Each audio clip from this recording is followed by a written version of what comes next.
Sebagai seorang anak sudah semestinya berbakti kepada kedua orang tuanya, jika dimintai tolong segera membantu, jika diperintah segera mungkin untuk dilaksanakan. Namun terkadang sebagai anak akan serba salah untuk menolak perintah orang tua melakukan amalan yang tidak ada tuntunannya. Jika tidak dilaksanakan pasti ayah dan ibunya marah dan sakit hati, yang berakibat tidak diperhatikan lagi bahkan diusir. Namun jika melakukan khawatir masuk dalam amalan bid'ah. Sebagaimana kita ketahui bahwa mengerjakan amalan ibadah yang tidak dituntutkan Rasulullah berarti bid'ah. Dan bid'ah itu sesat. Sedangkan sesat tentunya masuk neraka. Kalau sudah begini biasanya orang tua akan mengancam, akan bawa-bawa hadis Nabi Muhammad, yaitu ridhollahi fi ridhol walidain. Ridho Allah tergantung ridho kedua orang tuanya, dan murka Allah tergantung murka kedua orang tuanya. Dalam hal ini, jika itu termasuk amalan bid'ah, maka tidak harus menuruti perintah kedua orang tuanya. Sebagaimana nasihat dari Ustadz Dr. Anas Ahmad Sukino berikut ini, selamat mendengarkan. Beberapa bulan yang lalu, keluarga saya memperingati hari kematian ayah.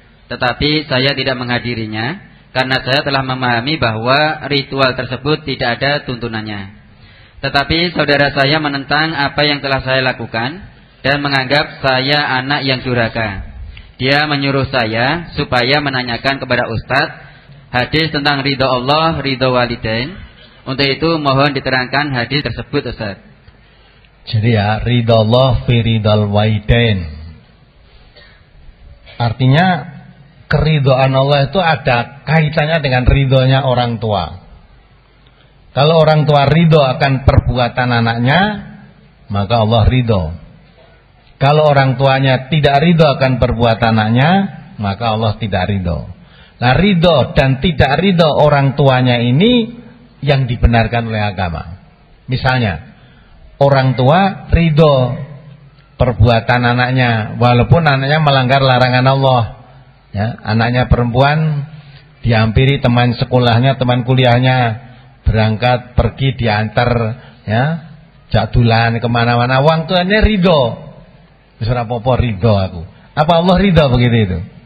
Nah, perbuatan yang orang tua ridho anaknya melanggar larangan Allah, Allah tidak ridho. Allah tetap murka di situ. Sebaliknya, orang tuanya malah tidak ridho kalau anaknya menjadi orang yang sregep mempelajari agama, ikut ngaji, tekun mengamalkan hasil kajinya dengan meninggalkan kebiasaan yang ada di masyarakat yang bertentangan dengan agama, orang tuanya malah tidak ridho. Nah, kalau saya mencari ridho orang tua, saya harus tidak ngaji, harus ikuti kebanyakan di masyarakat. Apa jadi Allah jadi ridho? Tidak. Maka di dalam surat Taubat ayat 23, ya, tidak boleh taat kepada siapapun, walaupun itu kepada ulil qurba, kepada kerabat dekatmu, kepada ayahmu. Kalau memang orang tuamu tadi memilih jalan kekafiran daripada jalan keimanan, ya, orang tuamu ridho, tapi itu melanggar larangan Allah, ya, Allah murka.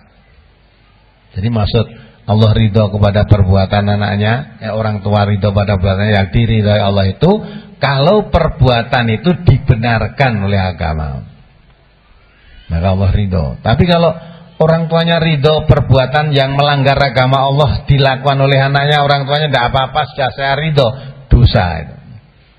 Kalau mengikuti malah dosa. Jadi maksudnya ridho Allah dan murka Allah ada kaitan dengan murka dan ridho orang tua kalau pelaksanaan pelaku yang dilakukan anaknya itu perbuatan-perbuatan yang dibenarkan oleh agama, Allah ridho. Kalau perbuatan yang dilarang oleh agama, walaupun orang tuamu ridho, Allah tidak ridho.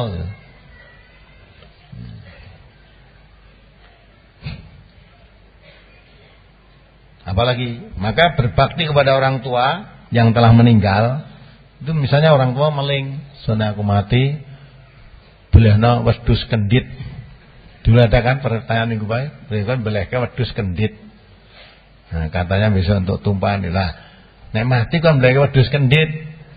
Ya, tawari aja kalau ingin makan daging kambing sekarang, mumpung masih hidup, tak belehke, nek mati tidak usah. Nah, orang tuanya marah-marah.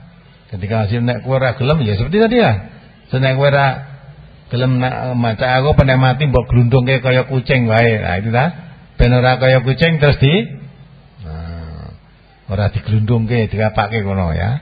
Nah, terus dikirim ini kirim itu. Nah, itu tidak dituntunkan oleh agama, maka tidak harus dilaksanakan. Walaupun itu pesan orang tuanya. Le aku sonek mati, kuburan yang Gunung Merapi kono le. Nah, bilang gak rekosane wong urip gitu. Nah, maka itu kalau udah mati tidak perlu dilaksanakan, gak dosa itu. Ya mati aku sok selamat tono. Belahna sapi sing gede dhewe iki undangno wong sak kampung. Mati tenan gak dibleke tidak apa-apa. Ya. Nah, itu tidak dosa, malah kamu melaksanakan itu dosa malah kamu. Nah, maka itulah kalau orang tua sudah meninggal, kewajiban anak terhadap orang tua itu berikan haknya. Haknya orang mati apa? Dimandikan, dikafani, disolatkan, kubur dah selesai. Terus setiap saat didoakan. Anak yang soleh yang selalu mau mendoakan orang tuanya. Maka sudah mati orang tua muslim, sholat ketika hidupnya, anak yang berbakti kepada orang tua akan selalu mendoakan, mohonkan ampun kepada orang tuanya itu dimohonkan ampun kepada Allah Subhanahu wa taala. Itu berbakti anak kepada orang tua sudah meninggal, masih bisa. Ya itu. Jangan diberi hal yang lain yang tidak ada tuntunan dalam agama. Samping itu bisa melanjutkan tanggung jawab ayahnya yang baik. Misalnya ketika hidup bapakmu menanggung upeni anak yatim, setelah bapakmu meninggal teruskan itu upeni anak yatim ini. Menyambung silaturahim, menyambung teman-teman baiknya ayah. Ketika ayah sudah meninggal, itu termasuk bakti kepada orang tuanya setelah meninggal. Nah, itu maksudnya begitu. Terus? Demikianlah pembahasan kita pada kesempatan hari ini, yaitu penempatan hadis Nabi Muhammad tentang ridhollahi fi ridho walidain.